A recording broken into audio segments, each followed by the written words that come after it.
Good morning, students. I hope you are fine in your home.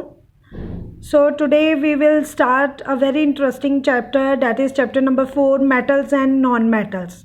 Beta, this is very important chapter and very interesting chapter. So, first of all,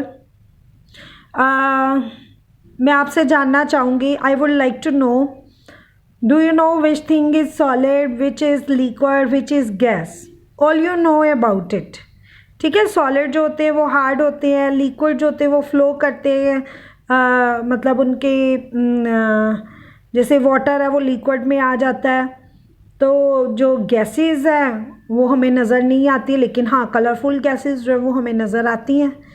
जैसे black colour की gas है, pollution से जो मतलब गाड़ियों से जो petrol है बर्न होता है, तो जहाँ पे इम्प्योरिटीज़ ज़्यादा होती तो हमें नज़र आता है। चिमनीज़ हैं तो वहाँ से भी जब ये स्मोक निकलता है तो हमें पता लगता है। ठीक है, तो these all things comes under the matter. तो इसे हम क्या कहते हैं? मैटर कहते हैं। तो मैटर क्या होता है बेटा? Matter which occupy space, that is called as a matter. ठीक है, तो सबसे पहले हम बात करेंगे मैटर के बारे में, क्योंकि अगर हमें मैटर के बारे में पता होगा फिर मैटर की आगे हम इसकी डिफरेंशियल क्लासिफिकेशन करेंगे, फिर हम चलेंगे बेटा मेटल्स एंड नॉन मेटल्स पे। तो सबसे पहले हम बात कर लेते हैं मैटर की। तो मैटर क्या होता है? मैटर आर दो सब्सटेंस, मैटर आर दो substances which occupy space and having mass। तो मैटर जो होते हैं ऐसे सब्सटेंस होते हैं जो कि जगह को घेरते हैं और जिनका मास होता है। जैसे ये कॉपी है, दिस इज़ ए सॉलिड है, तो अगर हम यहाँ पे रख रहे हैं तो ये क्या कर रही है? जगह ले रही है। अगर आप वाटर की बात करते हो तो आप गिलास में पानी है, अब गिलास में पानी है तो आप कोई और चीज़ तो वहाँ पे रख नहीं पाओगे क्योंकि पानी ने स्पेस ली हुई है। अब बारी आ जाती है गैसेस की। तो गैसेस कैसे स्पेस कवर करती है? आप बैलून लो, तो आपने उसको फुलाया हुआ नहीं है तो आप अपनी पॉकेट में 50 या 100 का पैकेट रख सकते हो, लेकिन अगर मैं आप इसको कहूँ कि अब सारे बैलून को फुलाओ, अब उसको पॉकेट में रखो, क्या ये पॉसिबल है? No, you can't even one balloon, flatten balloon in your pocket. तो आप एक फुलाया हुआ बैलून भी अपनी पॉकेट में नहीं रख पाओगे। तो इसका मतलब ये हो गया कि गैसेस जो हैं वो जगह को घेरती हैं, ऑक्यूपाई स्पेस। सो इसी तरह मैटर को क्लासिफाई किया गया बेटा 3 कैटेगरी में। कौन कौन सी? Solid, liquid and gas. तो ये आपको पता चल गया कि सॉलिड भी स्पेस कवर करती हैं, लिक्विड भी स्पेस कवर करती हैं, एज वेल एज गैसेस भी स्पेस कवर करती हैं, वो जगह लेती हैं। क्लियर हो गया? अब इन कैटेगरी को बेटा डिफ्रेंशिएट किया गया है metals, non metals and insulator. तो बेटा ये जो मैटर है यानी कि सॉलिड है, लिक्विड है, गैसेस है, इसके अंदर बहुत सारी चेंजेस होती हैं। फिजिकल चेंजेस भी होती हैं और केमिकल चेंजेस भी होती हैं। ठीक है, तो जब एक सब्सटेंस दूसरे सब्सटेंस में कन्वर्ट हो जाता है तो that is called as a chemical reaction. तो जब जैसे आपने सुना होगा, क्या सुना होगा आपने वाटर की फॉर्मेशन सुनी होगी कि वाटर कैसे बनता है? हाइड्रोजन और ऑक्सीजन को ज्वाइन करो तो वो क्या बन जाएगा? वाटर। हाइड्रोजन गैस है, ऑक्सीजन गैस है, जब ये आपस में मिलती हैं, ठीक है, तो ये क्या बना देती हैं? एक डिफरेंट प्रॉपर्टी वाला compound which is called as a water. Clear हो गया? अब हम इसे बैलेंस कर लेते हैं। तो ये हमारे पास क्या बन गया? वाटर बन गया। तो ये जो सब्सटेंस है आपस में रिएक्ट कर रहे हैं, नया कंपाउंड बना रहे हैं, तो this is called as a chemical reaction. This is called as a chemical reaction. Clear हो गया। तो जो सब्सटेंस आगे टूट नहीं सकते हैं, फर्दर हम इनको तोड़ नहीं सकते हैं, जैसे ये हमारे पास हाइड्रोजन गैस है, ये हमारे पास ऑक्सीजन गैस है, बेटा हम इनको आगे नहीं तोड़ पाते हैं, तो these are called as a element. ठीक है, तो सॉरी, तो इसे हम क्या कहेंगे, एलिमेंट। जैसे ऑक्सीजन, तो इसे हम लिखते हैं O के साथ, आपके पास है हाइड्रोजन तो H के साथ। अब यही एलिमेंट, यानी कि ये हमारे पास एटम है बेटा, एलिमेंट्स है प्योर फॉर्म वाले जो हैं, that is called as a elements. तो एलिमेंट्स जो हैं वो फर्दर बने होते हैं किससे, एटम से। किससे बने होते हैं बेटा, एटम से। क्लियर हो गया। So elements are further made up of smaller particle which is called as a atom. उसे हम क्या कहेंगे, एटम कहेंगे। क्लियर है।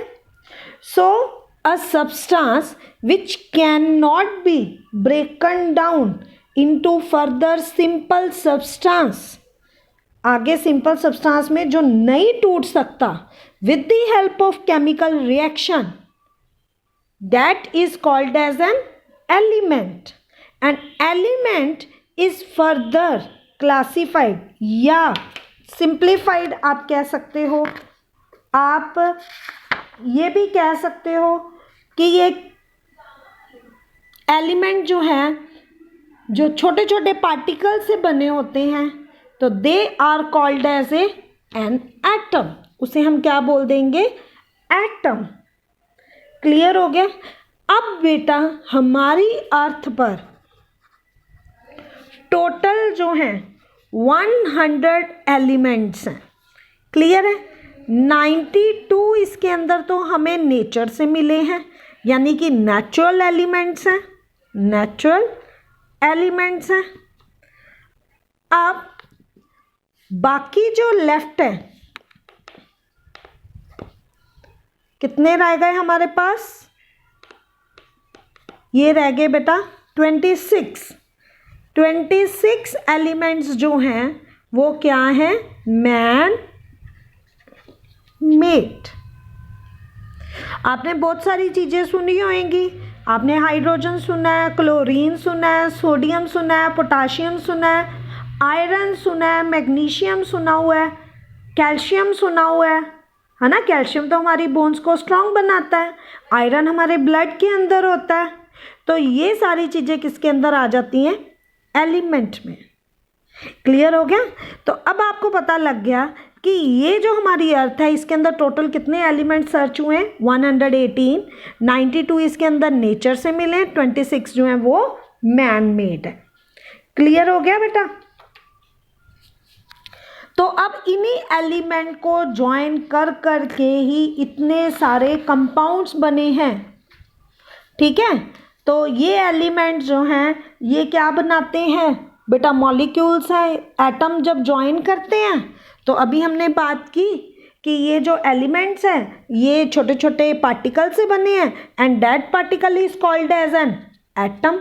इसे हम क्या कहेंगे, एटम। जब ये एटम आपस में कंबाइन करेंगे सेम वाले, तो ये क्या बना देते हैं, मॉलिक्यूल। क्या बनाएंगे, molecule. For example oxygen atom ये क्या बना देगा, O2। This is called as a oxygen molecule. और ये ऑक्सीजन इसी फॉर्म में हमें नेचर में मिलती है। तो जब भी हम ऑक्सीजन के बारे में बात करते हैं, क्योंकि ये जो ऑक्सीजन एटम है ये अनस्टेबल है और ये इसकी क्या है, स्टेबल फॉर्म। तो जो जिस भी स्टेबल फॉर्म में होगा, जो भी एलिमेंट जिस भी स्टेबल फॉर्म में होगा वो हमें वैसे ही मिलेगा। अब कुछ एलिमेंट ऐसे हैं जो कि कंपाउंड की फॉर्म में हमें मिलते हैं। ठीक है। तो वो किसी और एलिमेंट के साथ कंबाइनिंग फॉर्म में हमें मिल जाते हैं, तो they are called as a compound. उसे हम क्या बोलेंगे, कंपाउंड बोलेंगे। जैसे आपने सल्फ्यूरिक एसिड सुना है, वो आपके पास कंपाउंड है।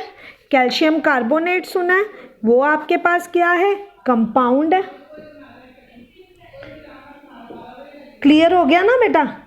तो जब इन एलिमेंट्स में फिजिकल चेंजेस होती हैं तो इन एटम्स के ऊपर कुछ भी इफेक्ट नहीं पड़ता, लेकिन जब केमिकल रिएक्शंस होती हैं, केमिकली इनके ऊपर इफेक्ट पड़ता है तो बेटा बहुत सारी चेंजेस आती है and they form a new compound. वो क्या बना देते हैं, नया कंपाउंड बना देते हैं। जैसे वाटर है, आप इसको धूप में रखो, ये थोड़ी होगा कि वाटर जो है वो टूट जाएगा, ठीक है, ये वाटर है तो वाटर की फॉर्म में ही रहेगा और इवेपोरेट हो जाएगा। लेकिन जब हम इसके अंदर इलेक्ट्रोलिसिस प्रोसेस करते हैं, केमिकल रिएक्शन करते हैं, तो ये टूट जाता है बेटा दिस आयंस में, ये इसकी स्प्लिटिंग हो जाती है, मतलब टूट जाता है। तो जब ये टूटता है तो दैट मीन्स इसके अंदर क्या हो रही है, केमिकल रिएक्शन। ठीक है। अब देखो हम लोग मेडिसिन खाते हैं, वो मेडिसिन क्या है, केमिकल है। वो केमिकल हमारी बॉडी में जाता है, जो भी प्रॉब्लम होती है उसको क्या कर देता है, वो ठीक कर देता है। क्लियर हो गया ना ये कॉन्सेप्ट।